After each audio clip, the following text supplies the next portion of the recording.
Et je vous ai entendu, Madame l'ambassadrice, mais quel culot de venir ici et de défendre ce que votre armée coloniale est en train de faire au peuple palestinien et au peuple libanais. Quel culot de venir justifier vos crimes de guerre et vos crimes contre l'humanité.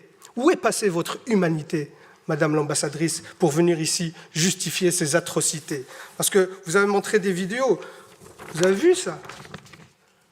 C'était au camp de réfugiés de Jabalia. Ce jeune homme qui est ici, ce n'est pas un terroriste, il est brûlé vif ici, parce que votre armée a bombardé un camp de réfugiés. Ici, c'est le bombardement d'un hôpital,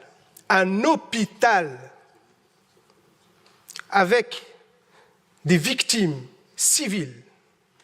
Votre armée a tué en quelques mois autant d'enfants que sur les 4 dernières années dans tout conflit confondu par le monde. Et ça, vous venez le justifier. Est-ce que quand vous tirez sur des enfants, quand vous tuez des enfants, des femmes, est-ce que c'est ceux-là qui vous terrorisent? Aujourd'hui, c'est ceux-là que vous appelez des terroristes et que vous luttez contre. Quand vous bombardez le peuple libanais par du phosphore qui est interdit par le droit international, c'est pour lutter contre le terrorisme. Quand vos soldats, qu'on considère, que vous dites que c'est l'armée la plus morale du monde, quand vos soldats exhibent les vêtements des femmes assassinées et qui font des vidéos de divertissement sur TikTok, quand ces mêmes soldats posent avec leur butin de guerre fièrement et qu'ils sont fiers de tuer des enfants et des femmes, et c'est eux qui le disent, hein, dans des vidéos TikTok, dans des comptes Twitter, ça c'est votre armée la plus morale. Et oui, monsieur de Macht, moi je ne me rabaisserai pas à vos insultes sur l'éducation, ainsi de suite, je vous laisse ces bassesses pour vous. Mais par contre, oui, moi je prends parti dans ce conflit, je prends parti pour les opprimés, je prends parti pour le peuple palestinien. Et ça vous a tellement agacé que je brandis le drapeau palestinien dans cette commission, je vais le refaire, monsieur de Macht. Ce peuple a le droit d'exister, a le droit à sa liberté. Ce peuple a le droit à son indépendance. Ce peuple a le droit à la dignité. Et vous les combattez, vous faites un nettoyage ethnique, vous faites un génocide contre le peuple palestinien sous prétexte de lutte contre le terrorisme, alors que c'est vous, l'armée la plus terroriste dans la région. C'est vous les vrais terroristes. C'est vous qui colonisez la Palestine depuis 76 ans. 76 ans. Il n'y avait pas de 7 octobre depuis 76 ans.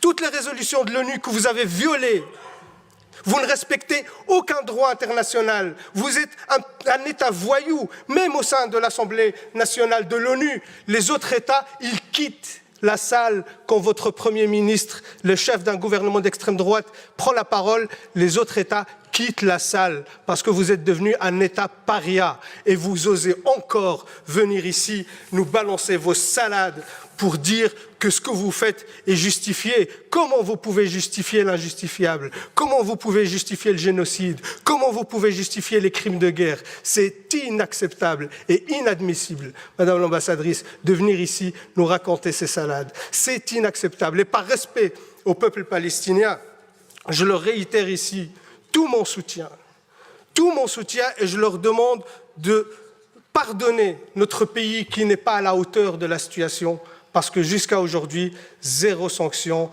ont été prises contre votre État. Et vous savez, vous avez justifié vos réactions parce qu'on vous a lancé des roquettes.